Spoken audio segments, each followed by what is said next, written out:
the Atman, which is the ultimate self, exists in everything, including animals, including the teeniest insect, including plants.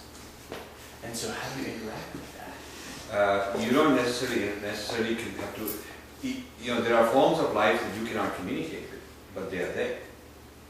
And so they are manifestations of the same one. The basic cosmology is there is no ex nihilo creation, that where the creator is separate from the created and makes it out of nothing. So since the starting presumption is that the one is without a second, there is no other, so there's no dualism with the Antichrist kind of concept, and there's no dualism between God and Word.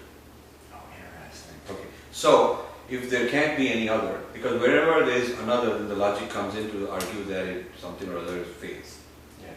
So if there is no other, then what is the world? What is the raw material made of? And also, where do I end and you begin in a sense? So, but first the word. Yeah. So the answer to that is that the word is God's own manifestation of Himself is a word. But it's like if you have a infinitesimal part of something. The infinitesimal part, when you take out an infinitesimal part, what is left is still unchanged. Interesting. So it's almost a mathematical concept. Yes. Like the limit So that is correct. So if you take a number, x, and you subtract delta out of it, you still have x. It has infinitesimal by definition is so trivial in comparison that it leaves the entity unchanged. So you have the unchanged God, that is the transcendent God. And an infinitesimal part has become everything. Now this is very interesting. So this means that it is transcendent and also immanent. Everything is God, and yet God is unchanged.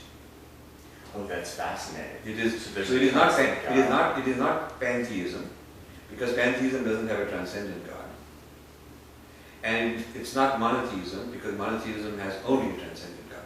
It is also premised on the idea of creation. Creation. Not, in a sense, there's a fundamental tension between the eternal God and a God that can create. Right. Because if a God is constant and unchanging in properties, and also infinite, it's challenging to have the notion of kind of an emergent creation. That is correct. So this is a transcendent and immanent one.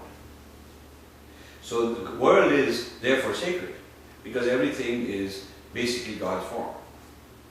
So how does that work, though? From the standpoint of a Western person, in my case a Jewish person, the idea that human beings are sacred is very intrinsic to Judaism.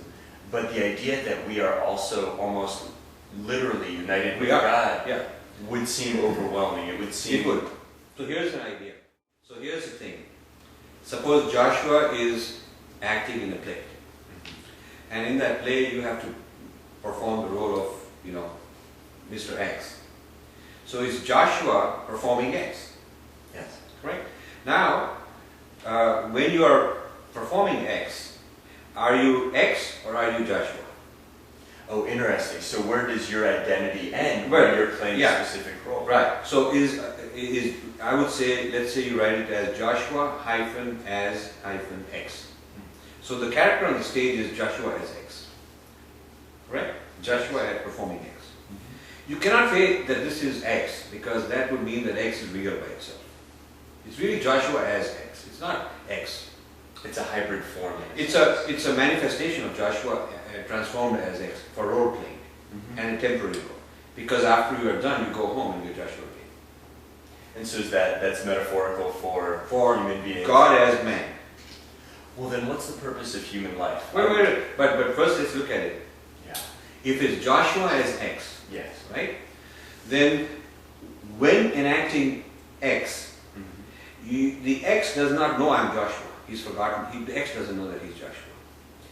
Interesting. You become so immersed. You're so engrossed. You're so into the role that you think you are X, and you are crying when X is supposed to cry. You're laughing when X is supposed to laugh, and you really have forgotten that this is actually a role I'm playing, but it is not really who I am. Yeah. That is such an interesting. That is an amazing difference, a whole huge difference in perspective. So the liberation of the individual is when X begins to realize that I am Joshua as X. That's called liberation. Oh, interesting. And that, so he can keep playing the role of X, but he now plays it with a different attitude. He plays with a different attitude because he doesn't see himself limited as X. The limits of X are just, so he goes through sorrow, but that is X's sorrow. He goes through enjoyment, that is X's enjoyment. He knows that birth of X, when he came there in the morning and dressed up as X to play the role on the stage, was not really his birth, it was just a form he created. And the death of X, when the director says the game's over, we don't need X anymore, his role is over, it's not that I'm over. That particular role is over. So this way, Joshua as X can then later on become Joshua as Y. You play another role, somebody else's role, right? And so there's, well, the interesting idea in the hyphenated form, there's a certain set of properties or principles to Joshua, right, which can be manifested differently in the different roles that Joshua plays. Exactly. Now, there's another interesting thing. Suppose there is this play with a husband and wife who are arguing and having fun, or two partners or two players. And suppose Joshua enacts both of them. The same Joshua is simultaneously performing multiple roles. Now there are movies which have been done like that. Yeah? And there are some theater that has been done like that, where the same actor comes and performs and then goes away, quickly changes and goes and does something else. A lot of, and there is a style of theater in India where the guy, this profile, left profile is one character, the right profile is a different character. So when he's looking at the stage with one side, he's performing a role, then he suddenly switches very quickly and answers back. So he's having a dialogue between two characters performed by the same actor. One's a man, one's a woman, for example. One's a demon, one's a nice deity. So they're having a conversation. This is performed a lot. To make the point that multiple roles are being performed by the same actor. So it's sort of, in a postmodern sense, it's the idea that we have multiple identities, multiple facets to our identities. Yes. And they can be made manifest at different points and in different ways. Yes. And also I'm thinking, Amartya Sen talked a lot about it in terms of almost notions that we have spherical nodules of identity. And they come in such different forms. And so at different points, it's as though different spherical nodules are intersecting and interacting with those nodules of other people. Right. So that would be kind of, in a multiple sense, you can at once be Joshua as X, and Joshua as Y, and Joshua as Z. And Joshua and X may be having a fight with Joshua as Y, but they're both Joshua. Oh, so you can even have the internal tension. Yes. So basically, once you get this simple idea or this complex idea of God performing Rajiv, and God as Joshua, and God as Kent, and God as Cleo, then you can expand it and say God as every single creature, from the tiniest insect, bird, dog, every being in the cosmos. Well, why does it have to be a creature? Why can it not be God as a tree, or God as a stone, God as an electron? So when we started the conversation, I said God becomes the cosmos, and that is literally what it is. So God is every single particle, and therefore in the Big Bang it is God who is manifesting through the Big Bang part of himself into space, matter, time.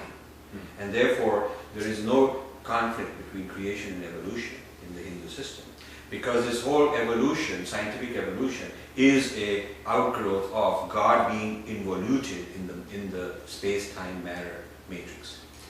So since it is God as every electron, and God as every proton, and God as every combination, every molecule, every bird, every tree, so therefore God is immanent in every aspect of existence, making all the cosmos and all the nature sacred, for one thing, because it's God. God's one. This is what God is.